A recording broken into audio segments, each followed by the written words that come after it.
እንኳን የበዓላት ሁሉ ራስ ለሆነው ለጌታችን ለመድኃኒታችን ለኢየሱስ ክርስቶስ ወራዊ የልደት በዓል መታሰቢያ በዓለ ወልድ በሰላም በጤናና በፍቅር አደረሳችሁ አደረሰን። ሕዝበ ክርስቲያን በስመ አብ ወወልድ ወመንፈስ ቅዱስ አሐዱ አምላክ አሜን።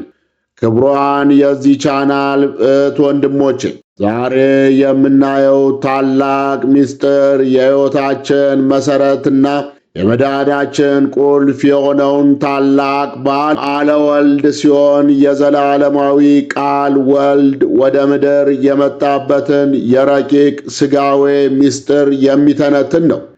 የኢትዮጵያ ኦርቶዶክስ ተዋሕዶ ቤተ ክርስቲያን ከዓመት እስከ ዓመት ወር በገባ በ29 በዓለ ወልድን ታከብራለች። ይህ በዓል የክርስቶስን ሁለት ታላላቅ ልደቶች በልዩ ክብር የምናስታውስበት ዕለት ነው።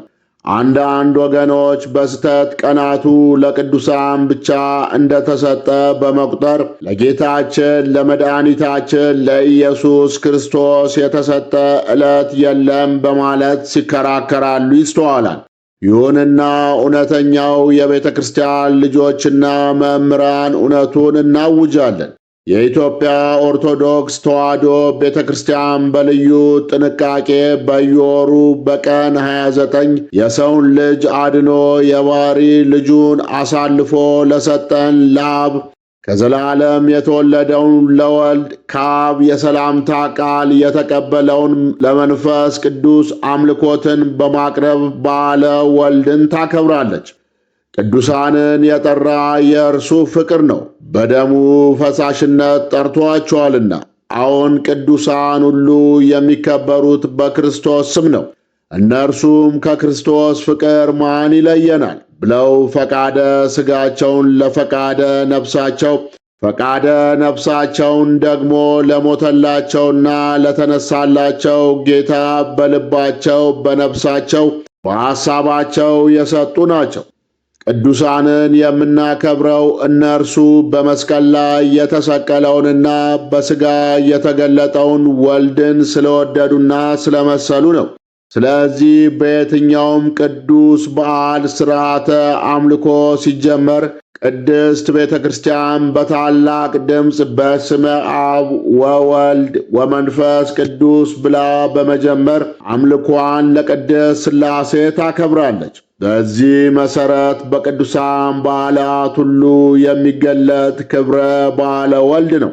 ክብረ ቅዱሳን ሁሉ የእግዚአብሔር ክብር የሚገለጥባቸው ናቸውና። ይህ በዓለ ወልድ የሚያስረዳን ታላቅ ምስጢር ኢየሱስ ክርስቶስ ሁለት ልደቶች እንዳሉት ነው። ቀዳማዊ ልደት ቅድመ ዓለም ከአብ ያለ እናት መወለዱን ወልድ አካል ዘእም አካል ባሕሪ ዘእም ባሕሪ ሆኖ ከዘላለም በፊት ከአብ ብቻ የተወለደበት ፍጹም አምላክ መሆኑን የምናምንበት ነው።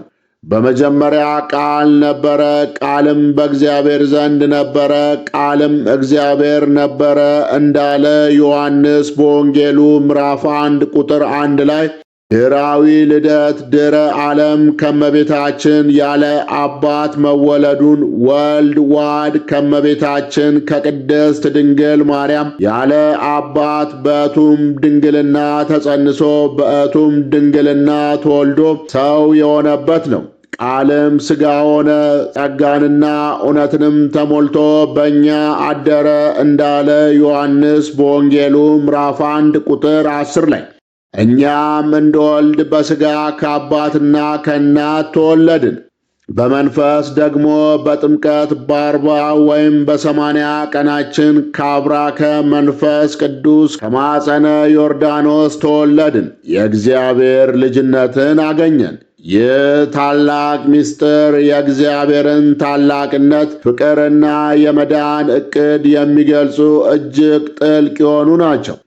የተዋህደው ረቂቅ ምስጢር ወልድ ሰው በሆነ ጊዜ የገለጸውን የመለኮትና የሥጋ ፍጹም ተዋህዶ ያብራራልናል።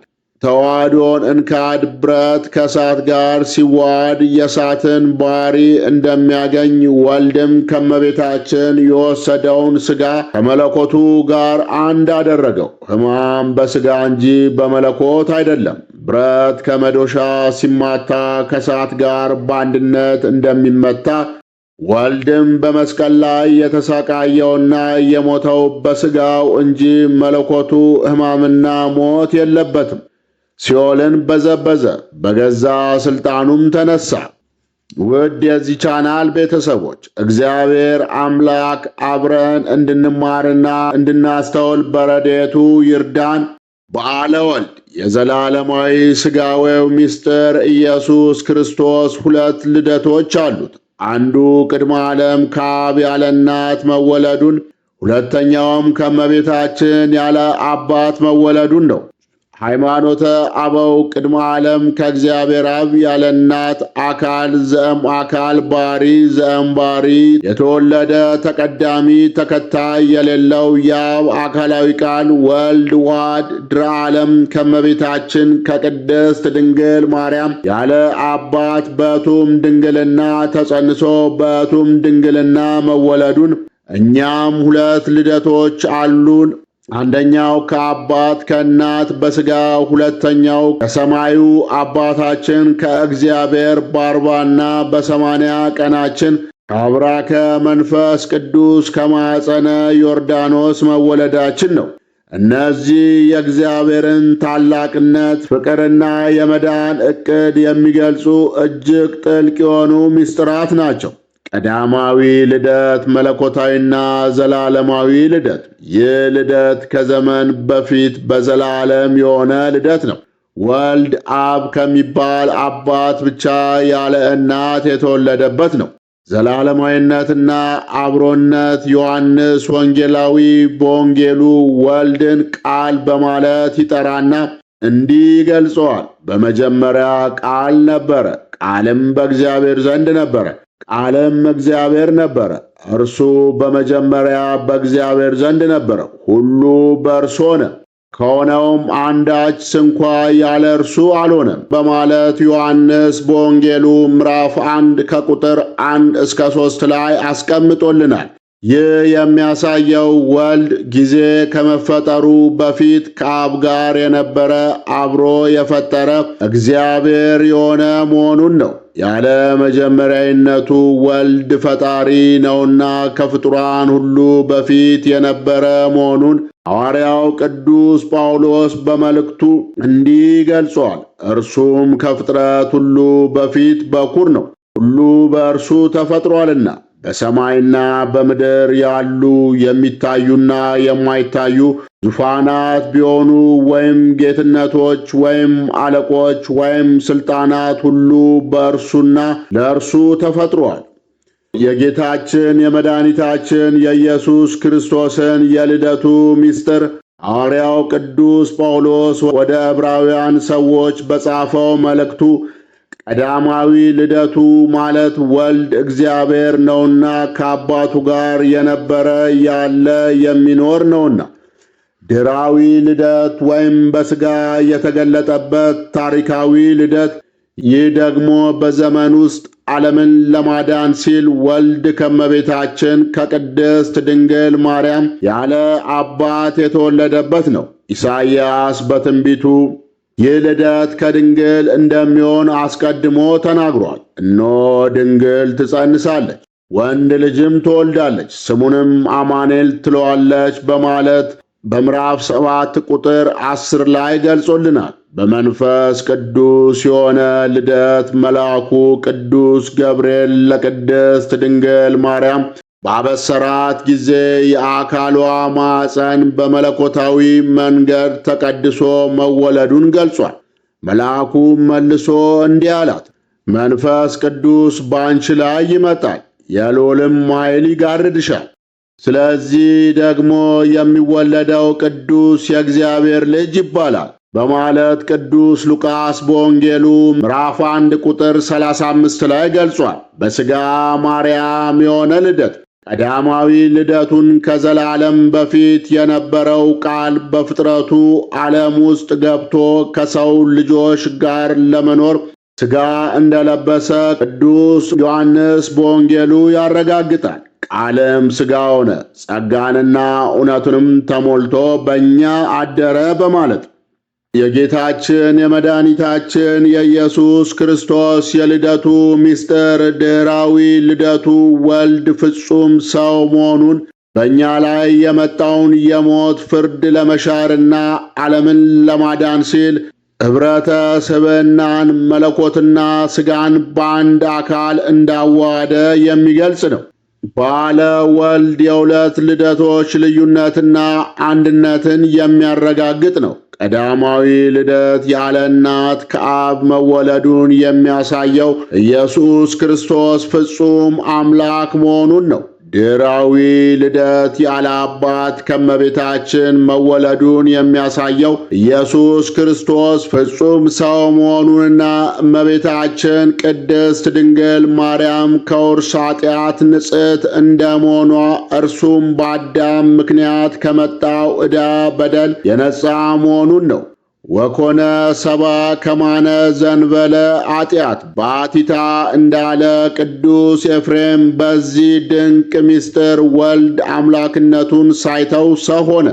ዓለምን ከኃጢአት ለመቤዠት በራሱ ላይ የመለኮታዊ የጽድቅ መስፈርትና የሰው ልጆችን ኃጢአት ተሸክሞ በመስቀል ላይ ሞተ። በሦስተኛውም ቀን ሞትን ድል አድርጎ ተነሣ። ይህ ባለ ወልድ ለእኛ መዳን የእግዚአብሔር ፍቅርና የሰውና የአምላክ ታላቅ ኅብረት መጀመሪያ ነው። ይህ ዝግጅት የእግዚአብሔር ወልድን የሁለት ልደቶች ምስጢር ያስረዳናል። በእግዚአብሔር ቃል በረቂቅ ባሕሪ የሆነው ተዋህዶን አንካድ። ብረት ከእሳት ጋር በተዋሃደ ጊዜ ከእሳትም በመዋሃድ የእሳትን ባሕሪ ገንዘብ እንዲያደርግ ብረት በመዶሻ በተመታ ጊዜ ከእሳት ጋር በአንድነት እንደሚመታ ግን መዶሻ ከመዶሻው የተነሳ የእሳት ባሕሪ በምን እንዳይጎዳ ሰው የሆነ አምላክ ቀዳማዊ ቃል በመለኮቱ ሕማም ሳይኖርበት በሥጋ እንደታመመ እንዲሁ እናስተውል። ፈቃደ ወልድ እንዲህ ይላል፣ ሥጋን እንድዋሃድ አደረገኝ፣ የኃጢአትን ፍዳ አጠፋ ዘንድ መከራም ተቀበልኩ፣ በሥጋዬ የሁሉን ኃጢአት አጠፋ ዘንድ ስለ እነርሱ ሰው ሆኛለሁና ሁለተኛ ሆኜ ሞቱ። መለኮቴ አልሞተም፣ ሲኦልን በዘበስኩ እንጂ በገዛ ሥልጣኔም ተነሣው እንጂ። በገነት በነበረ ሰው በአዳም በንፍሐት መንፈስ ቅዱስን ያሳደርኩ ፈጣሪ እኔ መሆኔ አስረዳ ዘንድ በደቀ መዛሙርቴ ፊት እፍ ብዬ መንፈስ ቅዱስን አሳደርኩ አለ። በኋላ ዘመን ከሦስቱ አካላት አንዱ ጥንት የሌለው የእግዚአብሔር አብ ቃል ማንም ግድ ሳይለው በራሱ በአብ በመንፈስ ቅዱስ ፈቃድ ሰው በሆነ በአርያም ካሉ መላእክት ማንም ሰው መሆኑን አላወቀም። ከአባትና ከእናት ከኢያቄምና ከሐና በተወለደች በቅድስት ድንግል ማርያም ማኅፀን አደረ። ሥጋ የሌለው እርሱ ሥጋዋን ተዋህዶ እንደ ሰው ሁሉ 9 ወር ከ5 ቀን በጌትነቱ ሳለ በማኅፀኗ ተወሰነ። 9 ወር ከ5 ቀንም ከተፈጸመ በኋላ የሚወለድበት ቀን ቢደርስ በማይመረመር ግብር በቱም ድንግልና ተወለደ። ማኅተመ ድንግልናዋም አልተለወጠም። ማኅተመ ድንግልናዋ ሳይለወጥ ተወለደ እንጂ ከእስራኤል ፈጣሪ በቀር ሰው እንዳልገባባት ነቢዩ ሕዝቅኤል እንዳያት ኖት ማኅተመ ድንግልናዋ ሳይለወጥ በቱም ድንግልና ተጸንሶ ተወለደ። ለግሪክ ሰዎችና ላልተማሩም ለጥበበኞችና ለማያስተውሉም ዕዳ አለብኝ። ጸልዩ በእንተ ሰላም፣ ስለ ሰላም እንጸልይ። ስለ አገራችን ኢትዮጵያ እንጸልይ። ስለ ቅድስት ቤተ ክርስቲያን እንጸልይ። በጭንቅ በመከራ ስላሉት እንጸልይ። በራብ በስደት ስላሉት እንጸልይ። በጽኑ ሕመም ተይዘው ስለሚሰቃዩት እንጸልይ። ስለ ሃይማኖት መሪዎች አባቶቻችን እንጸልይ። ስለ አገር መሪዎች እንጸልይ።